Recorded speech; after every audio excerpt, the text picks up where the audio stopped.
buenas noches, amante de la música. Te doy la más cordial bienvenida a una cápsula más. El gran filósofo Friedrich Nietzsche dijo una vez: sin música, la vida sería un error. Y tenía razón. Hoy en día, muchos neurocientíficos, psicólogos y musicólogos siguen estudiando del por qué el ser humano disfruta tanto de este elemento intangible. Su origen es incierto, pues muchos filósofos y catedráticos mencionaban que tenía un origen mucho más antiguo que nuestro mismo lenguaje, originando así familias y sociedades. Por otro lado, Pitágoras decía que este tenía un origen cósmico, pues se dice que regía a la armonía de los astros. En pocas palabras, gracias a la música, nuestra vida está resuelta en este ámbito. Hoy en día contamos con bastantes artefactos tecnológicos que nos ayudan a disfrutar de la música desde cualquier lugar donde nos encontremos. Se ha vuelto parte de nuestra vida cotidiana y me atrevo a decir que inclusive hasta un privilegio, pues antes no se tenía nada de esto.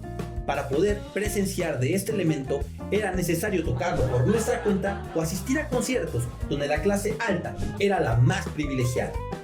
Pero, ¿te has puesto a pensar cómo es que llegamos a todo lo que conocemos hoy en día?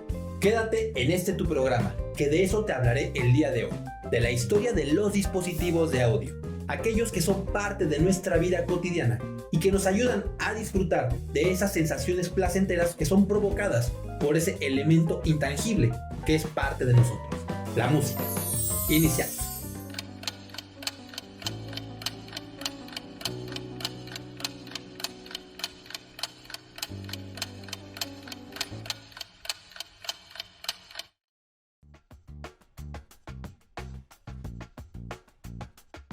La evolución de aquellos procesos de grabación y reproducción a través de elementos artificiales ayudaron a que el ser humano pudiese tener un registro visual de los espectros audibles. Sin embargo, hay que identificar las 4 etapas históricas por las cuales se dieron estos cambios tecnológicos. La era de la acústica mecánica, la era magnética, la era eléctrica y por último, la era digital.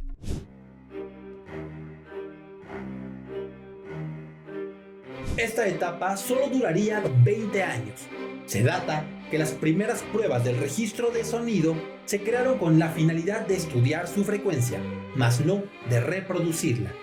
Esto se llevó a cabo por allá de 1857 en Francia, gracias a un hombre, Edward Leon Scott de Martinville, un visionario que a través de su creación, el fonoautógrafo, pudo captar las ondas de sonido y transcribirlas a un medio visible. Pero, ¿cómo lo logró? Este aparato recogía las ondas sonoras a través de un cuerno que se ataba a una cuerda. Cuando el sonido impactaba en la cuerda vibraba, haciendo que el registro quedara sobre papel ahumado. El invento funcionaba de maravilla. Lamentablemente, el mundo no le dio el reconocimiento merecido a este caballero, quien intentó en vano mostrarlo a la sociedad, ya que en París no pasaba de la curiosidad social. Hoy en día, sin embargo, es conocido como el padre de la acústica mecánica. Para sorpresa de todos, en el año 2008, el laboratorio Lawrence Berkeley tradujo las frecuencias captadas por el fonoautógrafo de Leon Scott y se toparon con una canción, Au clair de la lune.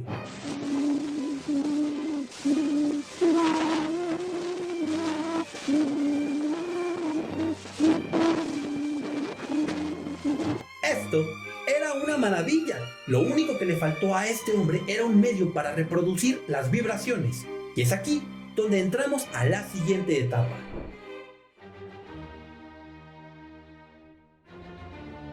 A partir de esos años, la sociedad buscaba un medio para conservar discursos políticos, testimonios y declaraciones que ayudaran con fines legales. Es aquí donde entra Oberlin Smith, quien se dedicó a grabar conversaciones de teléfono y sonidos de cuerdas de piano.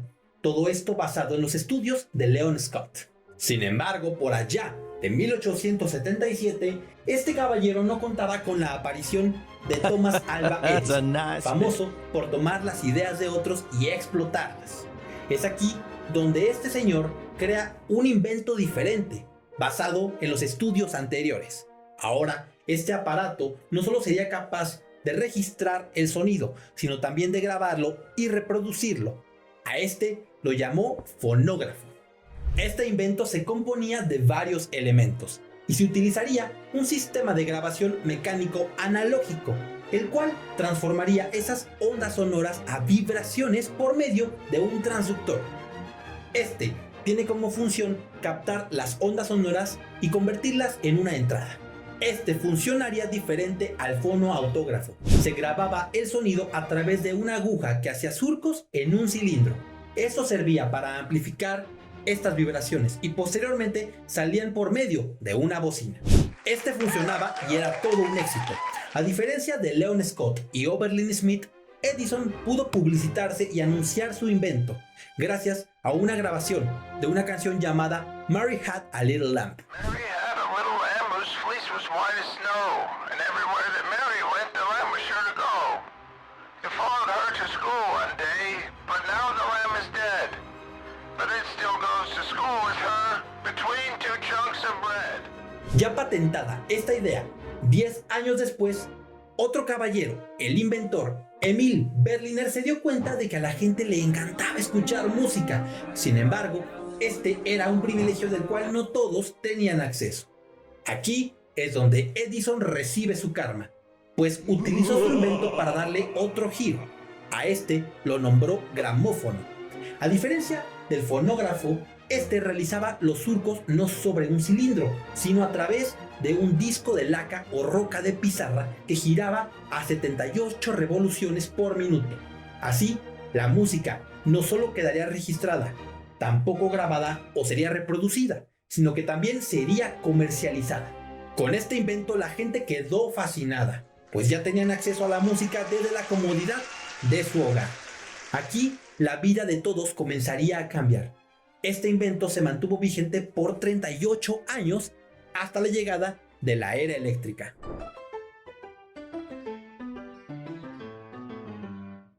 Llegó el año 1925 y con ello la competencia de varias empresas por mejorar estos inventos.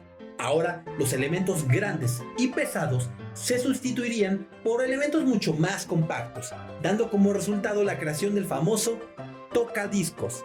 Este se conformaba de un plato giratorio, un brazo fonocaptor y una cápsula que servía para extraer y amplificar todos los sonidos que venían en un disco de vinil o acetato.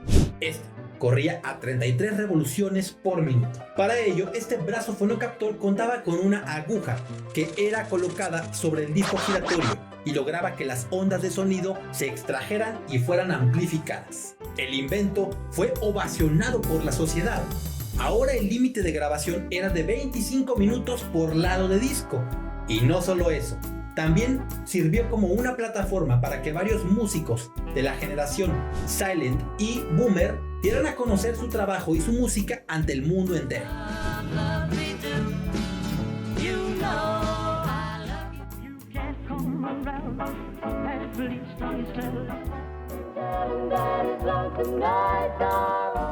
Esta creación perduró por otros 38 años, hasta 1963, donde llegó la era que conocemos hoy en día, la era digital. Antes de pasar a la siguiente etapa, déjame darte un dato curioso. Tanto el tocadiscos como los platos de vinilo son considerados como el santo grial de la calidad sonora, pues se conoce que hoy en día los formatos remasterizados han perdido ese fiel sonido original que caracterizaba a los éxitos de los cuales somos fanáticos.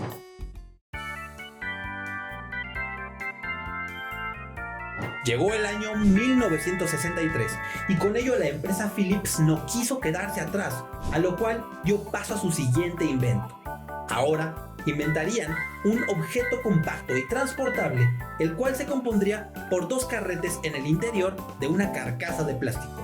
A este le llamaron cassette, y me atrevo a decir que es el elemento más recordado por la generación X. Este tenía una peculiaridad, pues las grabaciones se encontraban de ambos lados del cassette. También cuando terminabas de escuchar la canción, tenías que utilizar un lápiz para rebobinarlo y volver a escuchar los grandes clásicos. El tocadiscos había quedado obsoleto. Esto gracias a la invención del cassette. Y con ello las empresas comenzaron a crear caseteras y caseteras portátiles. que estas marcarían un hit de moda en inicio de los años 80. Pues ahora podías ver a la gente desde la calle escuchando sus canciones favoritas reunidas en centros comerciales y las plazas públicas. Este invento se alternaría con otro, patentado por Sony y los japoneses.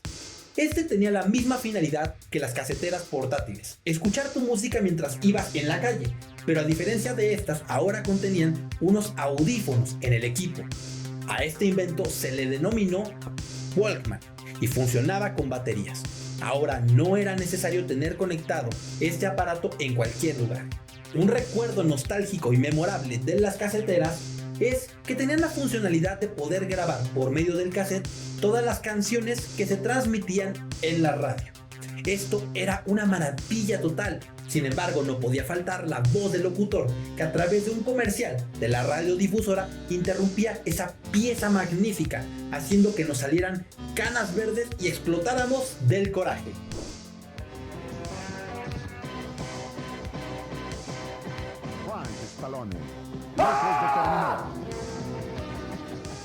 Mucha gente recuerda con cariño la época de las caseteras y los Walkman. Esto ya que se dieron a conocer bandas icónicas que transmitían su música por medio de estos elementos. No solo eso, también puedo decir que esto marcó un antes y un después en la moda retro. Este invento perduró por varios años. Sin embargo, había alguien que le pisaba los talones.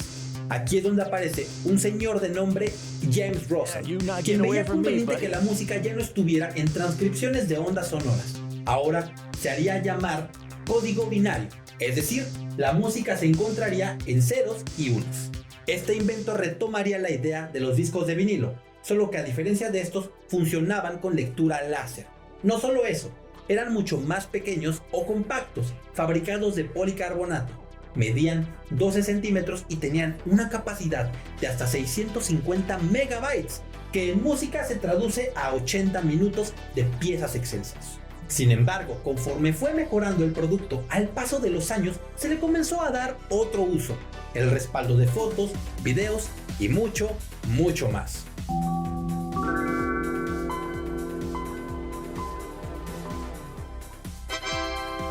Al final, después de una larga competencia de poderes, puedo decirles con certeza que el disco compacto perduró. Esto desde mediados de los años 90 hasta su clímax en los años 2000. Con este formato se dieron a conocer grandes bandas y temas icónicos que muchos de la generación de los años 2000 recuerdan con tanto cariño.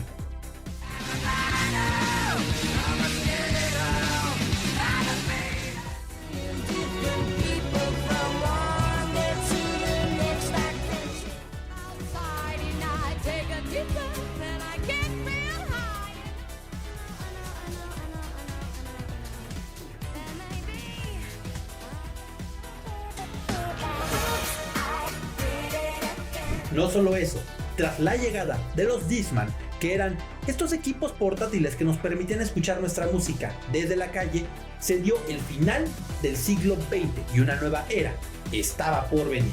Esto le sirvió a las industrias de música y a las discográficas para poder vender y comercializar todos aquellos temas de los cuales eran propietarios. No solo eso, ahora podías llegar a una tienda departamental o una tienda de discos, comprar el álbum que más te agradara y salir de ella para escuchar todo el track las veces que fueran necesarias. ¿Qué podría ser mejor que esto?, te preguntarás.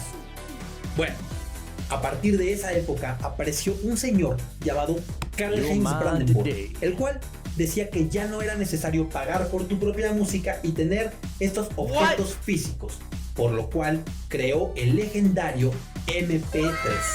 Este proyecto venía siendo trabajado desde los años 80 y tenía como objetivo el almacenamiento de la mayor cantidad de archivos posibles para después reducir su tamaño en este elemento intangible. Por poner un ejemplo, si en un CD una canción te pesaba 100 megabytes, ahora en un MP3 te pesaba tan solo 6 megabytes. Y a esto, si le sumamos la llegada del internet, fue una salvación para muchos, pero también el infierno para otros. Te platicaré por qué. Los coreanos, a través de una empresa llamada Saehan Information Systems, crearon el primer reproductor de MP3. Este será llamado MP-Man 10 y sustituiría al Walkman y al Discman. Todo parecía marchar de maravilla. Para nuestra bendición llegaron a nuestra vida plataformas como Ares, Limeware, Torrent o Emule, que nos permitían descargar cualquier canción en este dispositivo. Ahora podías pasar de bandas como Blink-182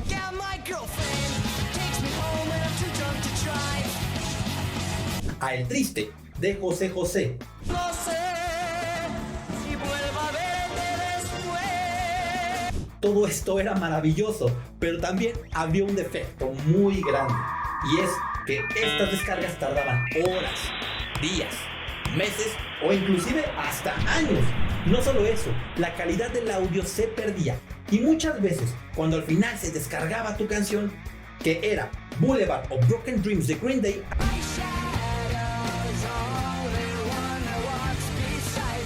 acababas escuchando a los Bookies o a los Temerarios.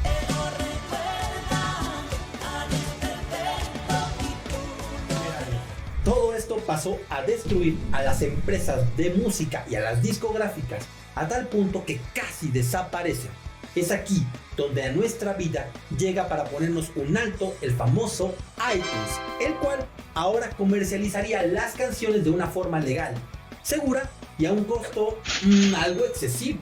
Sin embargo, a la gente no le importaba. Seguíamos utilizando los métodos rústicos o tradicionales para adquirir nuestras canciones favoritas. Todo esto parecía el paraíso. Sin embargo, en el año 2011, un político estadounidense llamado Lamar Smith nos puso un alto definitivo. Creó la famosa Ley SOPA, la cual evitaba la reproducción ilegal de las canciones y su distribución. Ahora tendríamos que estar confinados por siempre y para siempre al famoso iTunes. O eso era lo que pensábamos. Empresas nuevas vieron esto como una oportunidad y una mina de dinero. Es así como decidieron comercializar la música a un bajo costo y por medio ahora de plataformas, las que conocemos hoy en día: Apple Music, Deezer y la famosa Spotify. Todo esto es lo que perdura hasta el día de hoy, de la mano con las redes sociales, el streaming y mucho más. Pero de eso ya hablaremos en otro video. Cabe resaltar que de no ser por Leon Scott, nos hubiéramos perdido de todo esto. O tal vez no, eso nunca lo sabremos. Lo que sí es un hecho es que gracias a las plataformas musicales, a la creación de estos reproductores y equipos que nos ayudaron a tener vigente la música día con día, tenemos recuerdos memorables y también nostálgicos. Hasta aquí dejaré el programa, no sin antes hacerte los siguientes cuestionamientos. ¿Cuánto tiempo nos falta para ver un nuevo cambio en la era digital? ¿Cuánto tiempo le queda de vida a Spotify y aquellas plataformas que siguen estando vigentes? Y no solo eso, ¿qué nueva invención tecnológica viene para conocer en un futuro no muy lejano? Si tienes alguna respuesta, alguna teoría o quieres aportar a este contenido, por favor, házmelo saber en la caja de comentarios. También te invito a que me regales un like, te suscribas y compartas con todos tus amigos. Esto nos ayudaría bastante para seguir creando contenido. Nos vemos en la siguiente cápsula. Hasta pronto.